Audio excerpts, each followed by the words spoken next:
A ruthless crime lord in Tibet is given the opportunity to redeem himself and to work for the forces of good in the Shadow. Released in 1994, Alec Baldwin stars as Lamont Cranston, a wealthy New York playboy who has a secret identity as the Shadow, where he strikes out at the city's crime and villainy, acting as a vigilante who uses hypnotism and illusions. However, the mysterious crime fighter is really put to the test when the sinister Shawan Khan arrives in New York, the last descendant of Genghis Khan who wants to completely dominate the world. It's up to the Shadow to end all this chaos and put a stop to this evil opponent. So it's time to return to The Shadow, the 1994 dark fantasy movie, which flew over everyone's heads at the time, but has gained more fan appreciation in later days. So, 10 things you didn't know, let's just please do this already!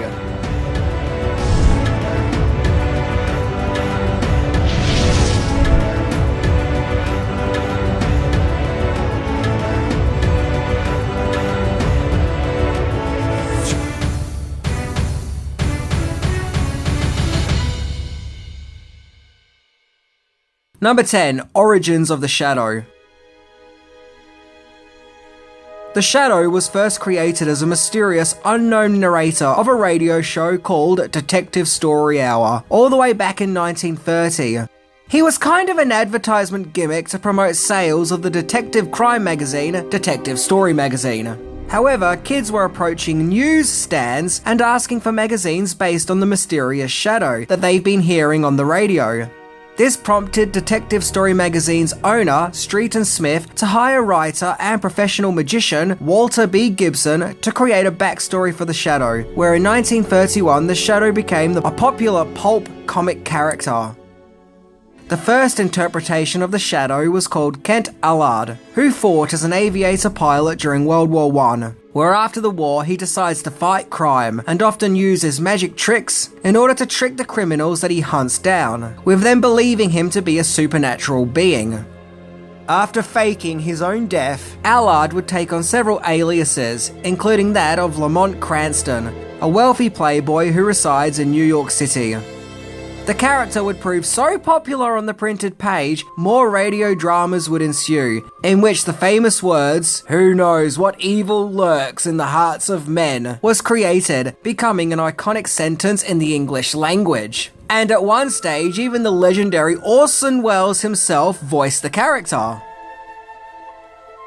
So it seems that with the rising popularity of the Shadow, that the character would inevitably turn up for an adventure on the big screen. Well, this actually did happen quite early on, as in pretty instant. Number 9. The many screen adaptations of The Shadow. So The Shadow first turned up on screen in 1931, 1 year after the character was created. To be precise, there were 6 short films that were distributed by Universal Studios, and the films featured the voice of Frank Reddick Jr., who previously voiced the character in the radio show. At least 3 of the 6 shorts have resurfaced, with it being believed that the other 3 are out there somewhere. The Shadow would get his first feature-length movie with The Shadow Strikes in 1937, starring Rod Larac as the Shadow, followed by a Shadow sequel in 1938 called International Crime. The Shadow would return for a 15-part serial in 1940, simply called The Shadow. This time an actor called Victor Jory played the part. There were further 3 serials in 1946, starring an actor called Kane Richmond in the part of the Shadow. The 3 specials included The Shadow Returns, Behind the Mask, and Missing Lady. In 1957, 2 episodes of a failed Shadow TV pilot were edited together in a feature film in 1958, called The Invisible Avenger, this time with an actor called Richard Durr as the Shadow, which would then get re-released in a 1962 movie called Bourbon Street Shadows. So before the 1994 feature film that we all know, The Shadow already had 6 different on-screen adaptations, proving The Shadow to be one of the most popular American fictional characters at that time. Number 8. At one stage, Sam Raimi was helming The Shadow movie. Despite the fact that the glory days of the Shadow's on-screen adventures of the 1940s may have seemed long gone, the character was still around and popular, with the Shadow even gaining an Archie comic series and several DC comic series, as well as a series with Dark Horse comics, so interest in the character was still alive and well. In 1982, the rights of the Shadow were bought by producer Martin Bregman, with the intention to make a Shadow theatrical franchise. Bregman has produced many classic movies, including Scarface and Carlito's Way, with the series being backed up by Universal Pictures. It's said that in the early days of production, Back to the Future director Robert Zemeckis was working on the Shadow movie, but that obviously didn't end up working out. However, a young prominent filmmaker who seemed to really be keen to get on board was Evil Dead and Spider-Man director Sam Raimi. In 1987, Raimi pitched his ideas to Universal, and they were like, yeah, how about no? And turned him down. So, instead, Raimi used the inspirations of the Shadow to create Darkman, which he himself would go on to direct. And yes, there are many similarities between Darkman and the Shadow, down to their looks, mysterious identities made up of aliases, and of course, seemingly supernatural elements.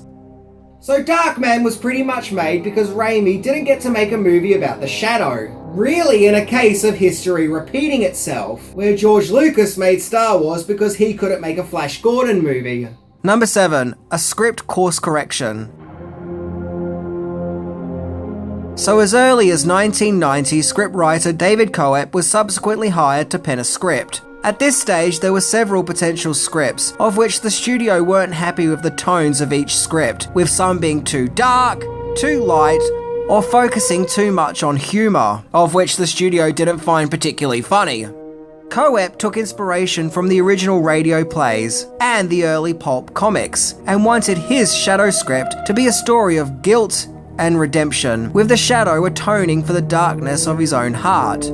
Coep has an amazing filmography of writing movie scripts including Jurassic Park, Mission Impossible, and Spider-Man. And so the studio were happy with his script and felt that he understood the character and got the tone right. And so now, the Shadow was ready to be made under Coep's script. Number 6. The role of the Shadow was written with Alec Baldwin in mind. This version of the Shadow sees Lamont Cranston as a former drug lord kingpin turned playboy who redeems himself as a force of good when he becomes the Shadow. The part was played by Alec Baldwin, as Coep had Baldwin in mind for the Shadow when writing the script, feeling that Baldwin had the right voice and look. Wikipedia adds that Coep would sit in at rehearsals and would take notice of Baldwin's interactions, and incorporated Baldwin's humour that he witnessed at the rehearsals into the script. The Shadow also features a huge lineup of co-stars, including John Lone as the movie's big bad, Khan, Peter Boyle as Mo, Penelope Ann Miller as Margot Lane, Ian McKellen as Dr. Lane, Tim Curry as Claymore, Jonathan Winters as the police commissioner, James Hong as Lai Pen, and even legendary voice actor Frank Welker, who provides his voice for the mystical dagger. Number 5. There can only be one director. When you think about it, The Shadow was quite a gamble, as at that time superhero movies were long off from becoming mainstream, or even being seen as a media to take seriously for that matter. The only other superhero movies that were coming out at that time which were successful was the Tim Burton Batman movies, with other superhero movies that also came out in the early to mid 90s like The Rocketeer, Judge Dredd, and The Phantom failing to reach a mainstream box office market. So naturally a good director was needed, one who could treat the subject matter with dignity and respect. The director chosen was Australian director Russell Mulcahy, who also previously directed the spectacular fantasy movie Highlander. He also directed Highlander 2, but shh, no one needs to know that. Mulcahy started his career directing music videos, including the music video for Video Killed the Radio Star and Hungry Like the Wolf by Duran Duran, among many others. Like, he directed a lot of music videos, a lot of well-known ones too. And his career in directing movies launched with the Australian horror movie Razorback. where he would reach huge recognition with the as-mentioned Highlander, and in later years would go on to direct episodes of Tales from the Crypt and Teen Wolf, as well as Resident Evil Extinction. I think his work in The Shadow is perfectly fine. The picture is grand and theatrical, and generally looks pretty epic, along with all other big and impressive words I can use to make myself sound intellectual. And I think he captures the pulp atmosphere perfectly. It really is a beautiful looking movie, you've got to give it that.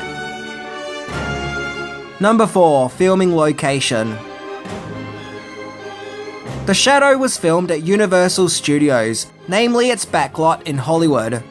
Yep, pretty much most of what you're seeing was filmed on sets, including 5 sound stages. All up, the shoot would take about 60 days to film. However, there were interruptions, like having to put up with mini tours on set, which lasted 5 days. And if that wasn't enough, a natural disaster would strike the filming of The Shadow, as an earthquake destroyed the Hall of Mirrors set, which put filming back by a week. Well, isn't that just what you need during filming? Bloody annoying tour guides and an earthquake mucking shit up. Going back to Wikipedia, it seems that director Russell Mulcahy was worried that people would shrug off The Shadow as a special effects movie, as he insisted that it is a character-driven story, but special effects were used to tell the story. Thank you, Wikipedia. I think the effects in The Shadow are fine. It uses practical effects and CGI, but the CGI is used sparingly and only really when it's needed, unlike in recent years where CGI is so overblown it basically makes a movie look like a video game.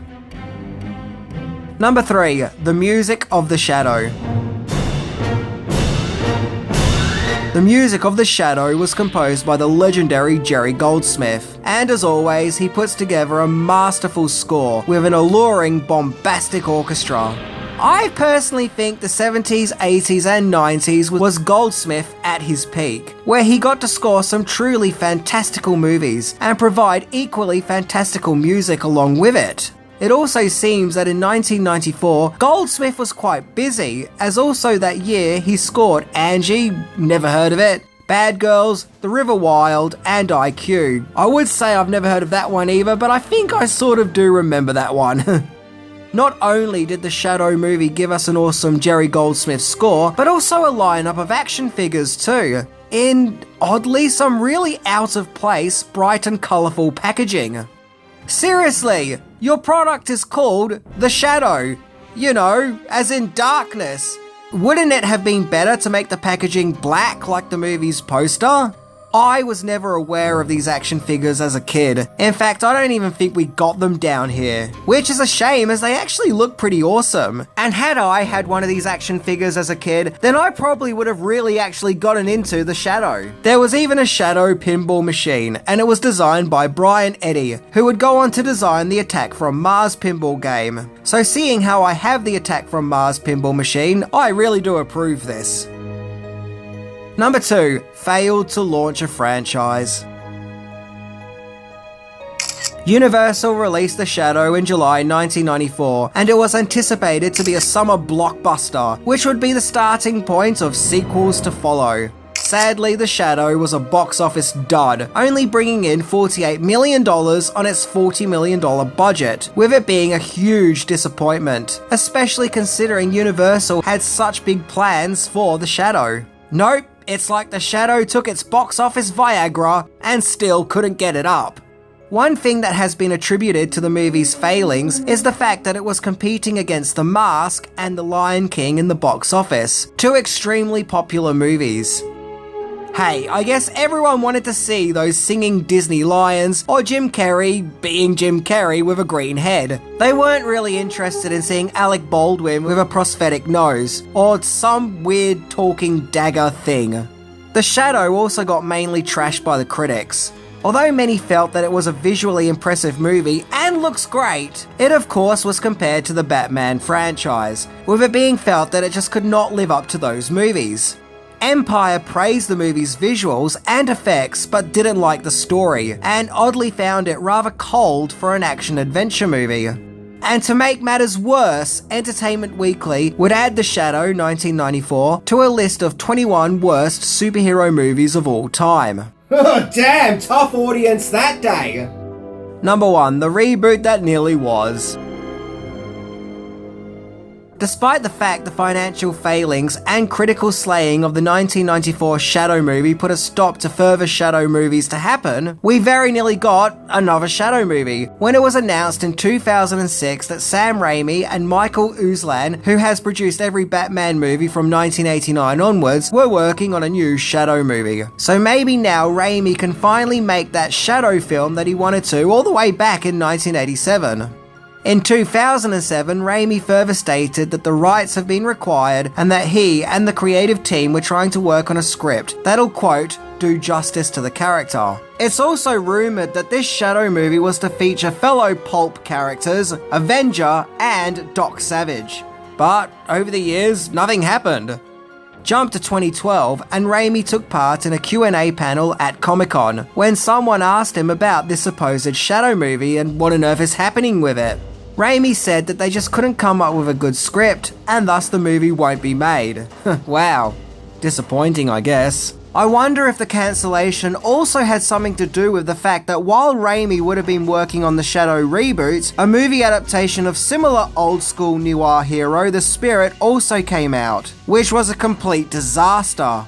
And still, 12 years later after that, there is still no Shadow movie, or any news of a new one.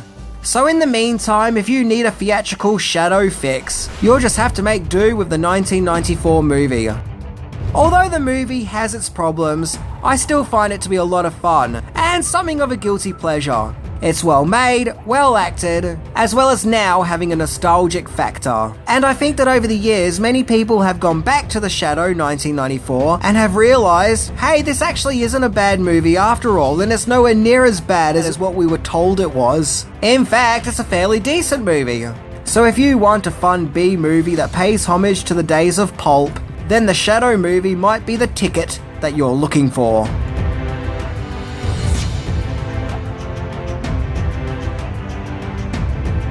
I like The Shadow, you like The Shadow, we all like The Shadow. So let's all stop kidding ourselves by pretending it's this bad movie that we all thought it was when it was first released. Anyway, I'm Minty, and if you can believe it, The Shadow is now 30 years old. What? That's insane! Oh, jeez. Oh, see ya.